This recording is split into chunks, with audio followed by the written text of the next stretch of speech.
Your debut was in the Charity Shield against Liverpool, and I suppose very quickly you got to learn about all the big rivalries. But when I think of your career and the big games and the big moments, so many of them came against, which is funny now because obviously they're a mid-table club, but against Arsenal. Mid-table club.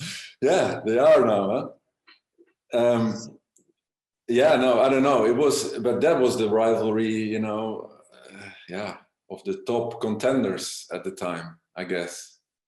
And it became a rivalry of individuals and incidents, and I don't know. It was traditional rivalry. I don't think United and Arsenal were that much of a rivalry. I don't know historically. No. I think it's just that era where for about 10 years they fought together for everything, and I think in that time, like, United won almost every Premier League title and Arsenal won 3, and that made them the only challengers, I guess, for a period. But there's so many for you. There's Martin Keown. There's the penalties. There's was it Vieira got sent off for stamping on you, and they claimed that made. But that was all in one incident. There were like 20 incidents in one incident. That was that afternoon that ignited sort of but that wasn't that was more personal towards me. I recall. Yeah, they hated you. Yeah. So it wasn't exactly that club rival. I don't know. In that day, in that afternoon, the penalty miss and the red card and the after the game incident, that was kind of making it all go ballistic a little bit. Were you still more annoyed about missing the penalty than anything going around you? Yeah, I couldn't care less. I was just so sick of the penalty miss. It was 0-0 for God's sake in the last minute against Arsenal. It was a huge penalty, and I smacked it on the crossbar and didn't win the game for the club and for the team. And obviously with the sending off and being of course the Arsenal players were still unbeaten because of that also. Yeah. So that reaction was also there, and it went to me because of the yellow card of Vieira. But I was just running inside to just sit in the corner of the dressing room for a while. Do you have any memories of what happened with like Martin Keown? Because I think I'm quite a laid back, very generally sort of nice person with not a lot going on.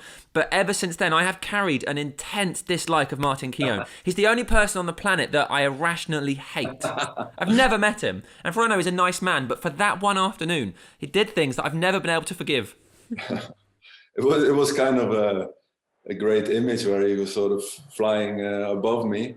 But the thing is, he's actually the nicest man you'll ever meet outside a football pitch. Yeah. It's too late for me. We all tend to change a little bit between those white lines, and when things get fired up and pressure is on and you're capable of doing things, that don't look the best when you look back on it. But same for me, same for him and everyone who played, I guess. Ruud, you made your debut against Fulham, scoring 2 goals. What was your first initial thought when you walked out at Old Trafford?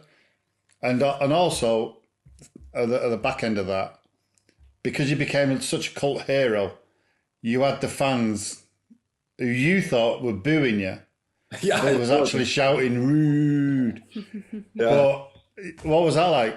Did you think, Jesus, what have I done wrong here? But yeah, I didn't understand in the beginning, like boo, but it was great to walk out, through the tunnel and for the first time and make your home debut. And when of course you want to score there and win the game. And had you ever played at Old Trafford before? No, never. No, first time. No, never. And yeah, it's. It really is a great feeling when you walk out that tunnel and feel that, and on the left side the Stratford end and the reception was immediately like there and I really had to deal. I think Yorkie actually said to me, they're rooting you. He said they're not booing you. I don't know.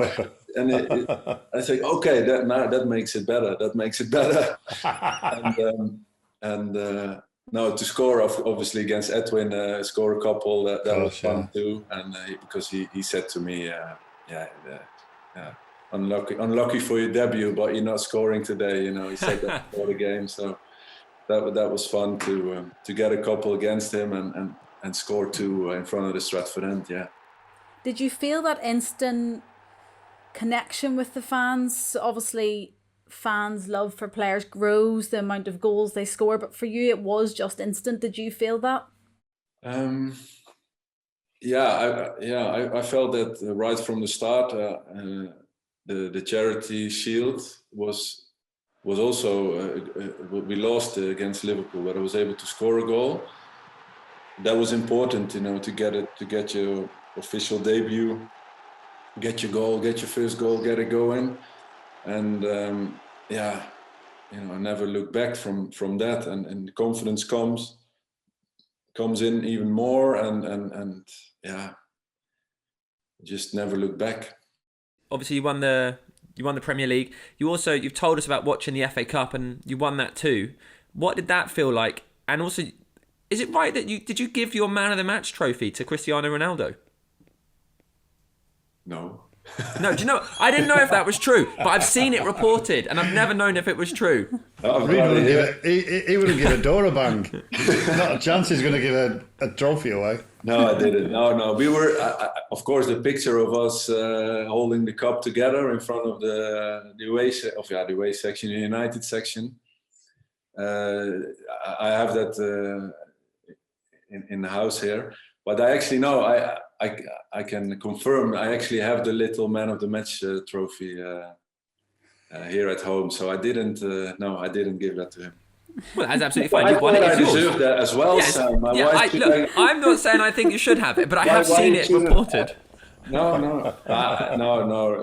Cristiano had a good game. He had actually the important first goal, because we were struggling to score the first goal, and that freed that was important. But I wanted to keep that myself. Yeah, well, you won it. I wonder, you say you've got that picture of you and Cristiano on your wall with the FA Cup. A lot was made about your relationship with Cristiano, and there were talks that you fell out on the training ground, and that his approach to crossing a ball compared to, say, David Beckham's approach to crossing a ball slightly as different. A goal scorer is slightly different, and perhaps you found that frustrating. What's the truth in all of that?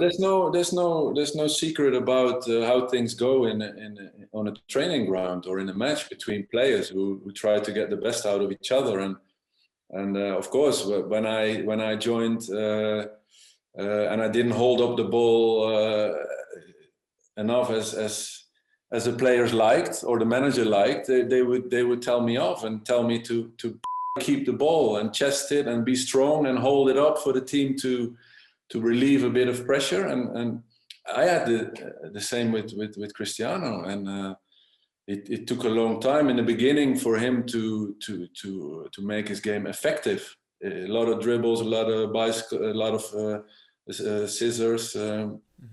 And I was making runs for crosses, for passes, and I was I had a couple of moments with him where it got fired up. Yeah, there's no secret. But the thing is, in the general relationship between us, we were always fine, because after that you shake hands and move on.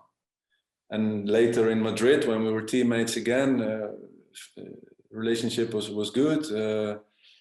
So it's a story. What became a big. Do you think the story became way bigger than actually anything that happened? Yeah, it's not that the story is not true.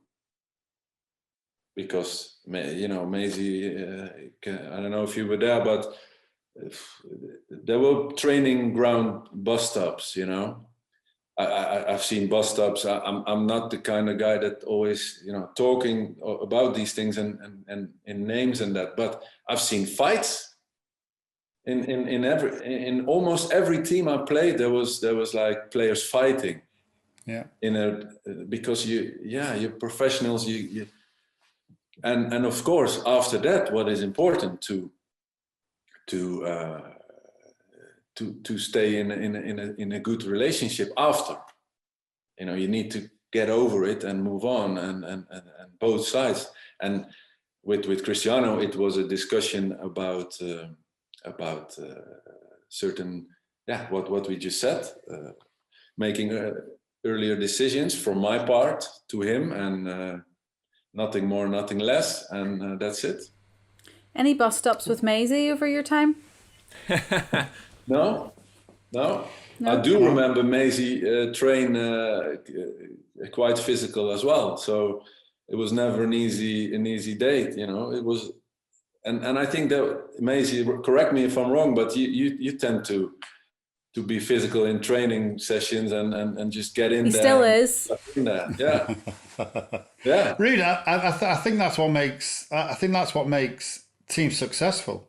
If you train how you play, I mean, like you say, some of the sessions, the gaffer would just cut them short because he was getting that feisty. Yeah. In training, and he'd say, and on a Friday, that'd be it. Right, that's it. Stop training, because he was bubbling over. Yeah. Well, that's only because of the intensity in training that you would take out onto the pitch on the Saturday or the Sunday.